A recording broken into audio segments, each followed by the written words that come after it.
A garota de recado da Lava Jato Malu Gaspar tenta criar com narrativas mentirosas contra o ministro Alexandre de Moraes, o mesmo caos que havia na época da Operação do Marreco de Maringá. E é desmentida com fatos pela Daniela Lima e humilhada pelo professor de Direito da PUC Pedro Serrano, espia. A reportagem que eu publiquei na segunda-feira, no blog que eu tenho no Jornal Globo, ela conta a seguinte história.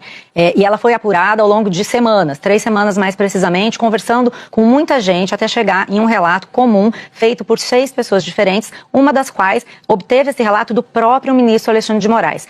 O que acontece? Houve ligações do ministro Alexandre de Moraes para o Gabriel Galípolo e também uma conversa pessoal que o próprio ministro admitiu a um interlocutor, em que ele pergunta para o Galípolo sobre a questão da aquisição do Master pelo BRB. Essa aquisição, ela tinha sido anunciada em março, e nessa conversa que ocorreu pessoal, presencial, que ocorreu em julho de 2025, ainda estava pendente um negócio de aprovação do Banco Central.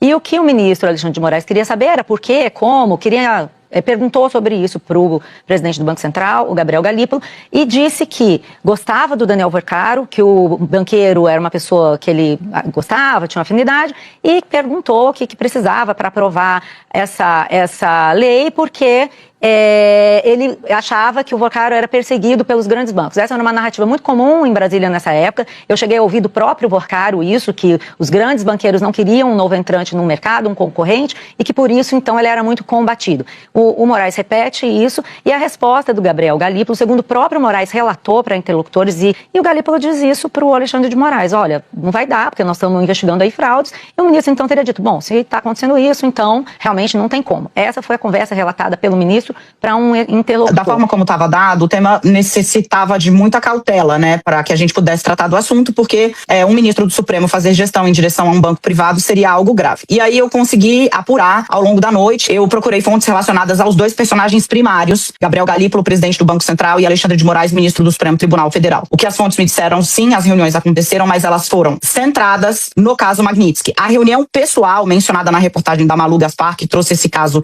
à tona, colunista do Jornal Globo, essa reunião acontece na esteira da imposição da Magnitsky em 30 de julho. E não foram reuniões das quais participaram, como eu explico na coluna, só os 2, porque havia dúvidas dos próprios bancos que prestavam algum tipo de serviço para Moraes ou o Supremo sobre como agir. Vamos lembrar que, por conta da imposição da Magnitsky, o ministro lá atrás teve de trocar a bandeira do cartão de crédito dele por uma bandeira 100% formada no Brasil. A bandeira da Elo, né, que está ali vinculada ao Banco do Brasil. Por quê? Porque temia-se que, utilizando uma bandeira que tem conexões com os Estados Unidos, o provedor do cartão de crédito fosse sancionado pelo governo americano. Daniela, só o presidente do Banco Central foi acionado? Não. Os bancos acionaram o ex-presidente da Câmara, Rodrigo Maia, que na época era presidente da FIM. O que é isso? Era um grupo que agregava ali fintechs, mas estava conectado à Febraban, tá? E Maia era muito acionado por esses canais, por ser uma pessoa que tinha trânsito com o ministro Alexandre de Moraes há muito tempo, inclusive na esfera pessoal.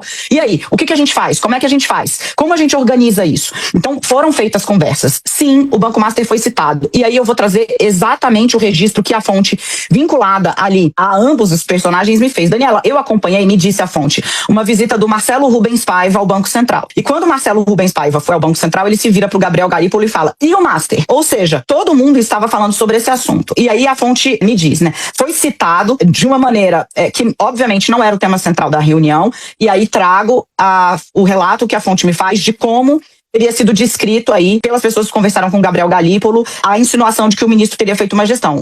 A resposta ouvida foi: leviano insinuar que houve qualquer tipo de pedido, cobrança ou gestão em direção ao Banco Master. As reuniões tratavam rigorosamente, disse Galípolo a quem o perguntou, da Magnitsky. Se houve menção, foi como assunto de interesse geral, porque só se falava disso em Brasília naquela época. O que mais está sendo destacado no bastidor, né? Qual foi o resultado do caso em si? O banco está liquidado sob intervenção do Banco Central. A operação com o BRB foi travada. Houve uma batida da Polícia Federal, na qual foi apreendido o celular de Daniel Vercaro, o presidente, o dono, né, do Banco Master, no qual foram apreendidos os documentos. Nada está sendo, digamos, escamoteado. O caso está nas mãos do ministro Dias Toffoli, que, como eu conto na coluna também, semana passada determinou a retomada dos depoimentos dos diretores do Master que foram presos e pediu diligências para a Polícia Federal. O Toffoli é um dos ministros mais criticados, né, do Supremo, por conta da forma como conduz os casos, mas o ministro é, de todos todos ali, um dos que mais tem, digamos, apreço pelo sigilo de seus casos, então é bastante difícil acompanhar o andamento, mas teve andamento, tá tendo consequência. A Polícia Federal segue analisando o material que foi coletado, não só com Daniel Vorcaro, mas com os outros diretores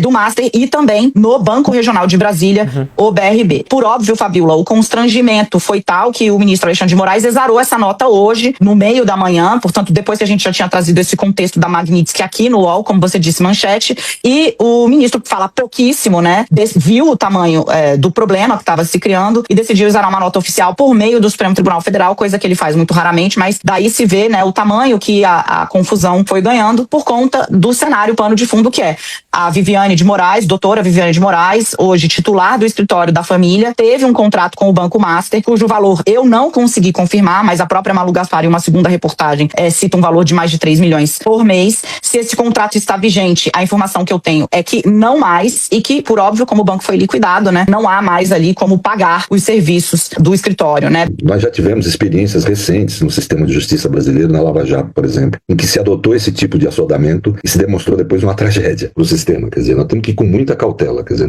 a acusação posta é muito grave, né, porque a acusação feita ao ministro é de que ele teria feito pressão ou pedido ao Banco Central que atuasse em favor de uma entidade privada, o que é um crime previsto em lei. Né?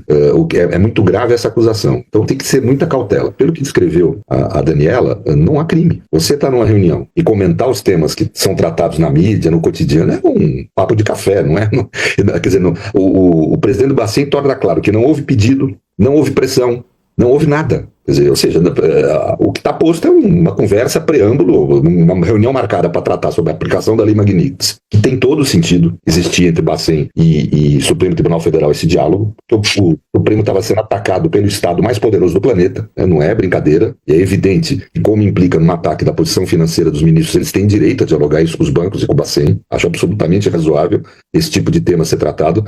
Não foi numa reunião pessoal, pelo que foi posto, mas numa reunião que tinha muito mais pessoas envolvidas, e um dos temas onde todo mundo tratou foi esse tema aí, como deve ter se tratado outros. É que nem um bate-papo que a gente vai levar. Antes de começar uma reunião no meu escritório, a gente fala de tudo que está na mídia, do que está acontecendo, do caso do ministro Alexandre. Se falam desses temas. Né? Pelo relato que deu a Daniela, não me parece que haja dentro desse relato nada ilícito. Né? Portanto, tem que se ter muita cautela, porque realmente não é algo para se tratar com presunção. Né? Você tem que ir com calma, com cautela, com prudência, por isso jurisprudência, né? Ouvir as partes envolvidas, apurar o que está acontecendo. Né?